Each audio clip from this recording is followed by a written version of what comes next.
Welcome to the SP Sharma classes. आज जो हम कर रहे हैं वो सीएस क्रैकर की बुक से डिजिटल इलेक्ट्रॉनिक्स का सेक्शन कर रहे हैं। इसमें हमने पिछली वीडियोस में क्वेश्चन नंबर 189 तक कवर कर चुके हैं। आज स्टार्ट करते हैं क्वेश्चन नंबर 190 से। तो 190 में हमसे पूछा गया है the Boolean expression for the sum of two variable x and y the resulted by a half adder is, कि अगर हमारे पास दो वेरिएबल है, एक है एक्स और वाई, तो इसका जो सम आएगा वो कैसे रिप्रेजेंट होगा। तो हम देखते हैं कि जब किसी भी दो चीज को हम ऐड करते हैं तो हमारे पास एक सम आता है और एक कैरी आ सकता है। तो दो वेरिएबल अगर हमारे पास इनपुट है तो इसके पॉसिबल नंबर ऑफ इनपुट्स इस तरीके से हो जाएंगे, विच इज 4। चार कॉम्बिनेशन ऑफ इनपुट हो जाएंगे। तो 0 0 को ऐड करने पे हमारा सम भी 0 होता है, कैरी भी हमारा जो होगा यहाँ पे 0। 0 1 पे हमारा सम 0, कैरी 0, 1 0 पे सम 0, कैरी 0 एंड 1 1 पे हमारा सम 0 होता है, कैरी 1 होता है। अब आपसे जो इसका बुलियन एक्सप्रेशन पूछा गया है वो सम का पूछा गया है। तो आपने ये देखना है कि जो सम है ये किस किस वैल्यू पे 1 है। तो एक यहाँ पर है और एक यहाँ पर है। इस पे 1 कब है? जब x की वैल्यू 0 है। x की वैल्यू 0 है, दैट मीन्स x का कॉम्प्लीमेंट, एंड y की वैल्यू 1 है। प्लस इसमें हम देखेंगे कि ये 1 कब है? जब x की वैल्यू 1 है और y की वैल्यू कॉम्प्लीमेंट है। ये सम है हमारा। आप अगर आपको पता हो सिंपल बुलियन एक्सप्रेशन, तो ये जो होता है ये हमारा एक्सॉर गेट का होता है, x एक्सॉर y। इसको हम x एक्सॉर y ऐसे भी लिखते हैं, ये प्लस का बीच में सिंबल होता है विच इज y। तो ये एक्सॉर का हो गया। तो आपसे यहाँ पे सिर्फ सम का पूछा गया था तो ये ऑप्शन हो जाएगा। इसमें थोड़ा सा आप एडिट कर लें, ये कुछ इस तरीके से लिखा हुआ है, x एक्सॉर y। अगर आपसे कैरी का पूछा जाता तब आप क्या करते हैं? यहाँ पे देखिए कि कैरी में आपके पास 1 कब है? सिर्फ इस पोजीशन पे। यहाँ पर x और y की वैल्यू क्या है? x और y की वैल्यू दोनों 1 है। तो कैरी के लिए जो हमारा बुलियन एक्सप्रेशन हो जाएगा वो हो जाएगा x और y, ये हो जाएगा। तो ये अगर ये इनपुट होता है, ये आंसर होगा था अगर आपसे कैरी का बुलियन एक्सप्रेशन पूछा जाता। और सम का पूछा गया है तो आपका आंसर हो जाएगा सी। नाउ बढ़ते हैं अगले क्वेश्चन पे, विच इज क्वेश्चन नंबर 191। इसमें कहा गया all digital circuit can be realised using only. जितने भी डिजिटल सर्किट है आप किससे रियलाइज कर सकते हो? तो जब हमने पिछले वीडियो में मक्स का इंट्रोडक्शन पढ़ा था तो आपको ये बताया गया था कि जो मक्स है इसको हम यूनिवर्सल लॉजिक सर्किट बोलते हैं। क्या बोलते हैं? Universal logic circuit. क्यों बोलते हैं हम इसको यूनिवर्सल लॉजिक सर्किट? क्योंकि सिर्फ मक्स की हेल्प से आप डिजिटल सर्किट, सारे के सारे डिजिटल सर्किट को आप रियलाइज कर सकते हो, बेसिकली डिजाइन कर सकते हो। तो इसका आंसर हमारा हो जाएगा मक्स। इसी मक्स को और भी नामों से बुलाया जाता है, जैसे पैरेलल टू सीरियल कन्वर्टर या फिर मैनी टू वन। ये सारी चीजें मक्स के ही नाम है। तो इसका आंसर हमारा मक्स हो जाएगा। बढ़ते हैं अगले क्वेश्चन पे, विच इज क्वेश्चन नंबर 192। यहाँ पे कहा गया the multiplexer with 4 bit data input. एक ऐसा मक्स है जिसके अंदर इनपुट कितना है हमारे पास? 4 है। ये हमारे पास ये 4 इनपुट है। तो आउटपुट इसका कितना होगा? ये आउटपुट इज आउटपुट बेसिकली पूछा गया कितना होने वाला है। तो आपको पता है जो हमारा मक्स का काम है, अभी अभी पीछे पढ़ा था कि मैनी टू वन। इनपुट हमारा कितना भी हो, आउटपुट क्या होगा हमारा? 1 ही होगा। तो ये अगर हमारे पास 4 इनपुट है तो इसको हम 4 इंटू 1 का मक्स कहेंगे।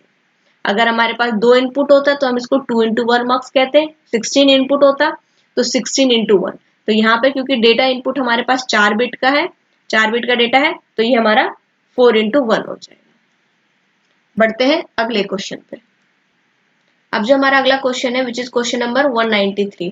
इसमें कहा गया है decimal digits can be converted to the binary format using. अगर आपको किसी भी डेसिमल डिजिट को बाइनरी में कन्वर्ट करने आ रहा है तो आपको क्या करना पड़ेगा? डिकोडर, एनकोडर, मक्स और डीमक्स। एक चीज आप ध्यान रखिए कि जब कभी भी आपको एनकोडिंग करनी है, एनकोडिंग मीन्स किसी भी चीज को ऐसे लैंग्वेज में कन्वर्ट करना है जो कि ह्यूमन रीडेबल नहीं हो। ह्यूमन रीडेबल नहीं है, that means binary number which is 0 1 के जो हमारे फॉर्मेट में, उसको हम बोलते हैं नॉट अ ह्यूमन रीडेबल या मशीन लैंग्वेज बेसिकली बोला जाता है। तो अगर आप किसी भी लैंग्वेज से बाइनरी लैंग्वेज में आ रहे हैं तो हम इसको एनकोडर बोलेंगे। क्या बोलेंगे?